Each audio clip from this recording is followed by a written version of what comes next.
Hello guys and welcome back to MS Tech Tutorials, and in today's video I'm going to be showing you guys the best settings for higher FPS in Kingdom Come Deliverance 2, and let's get straight into the video. So the first thing you guys can do is just make your way over to settings. From settings go over to graphic settings, and then from here now what you can do is you can go ahead and just instantly turn off VSync because it does always cause a lot of lag, and you can go ahead and just turn that off. That's the first thing you guys can do.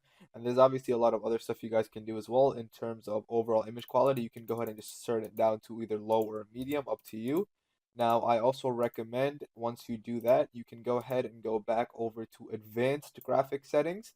And what you can do is go ahead and look for everything that has you quality, so shader quality, shadows, lighting, object quality, stuff like this, because these are like the heavy hitting ones, I guess you could say. So you can go ahead and just turn that down low. And if you want, you can leave other stuff as medium. But I recommend if your PC can barely handle it, then you can just turn down everything low. But that should help as well.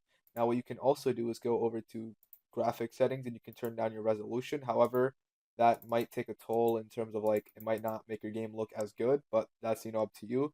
And that should basically be it. You can obviously turn down stuff like motion blur, and yeah, that should basically be it.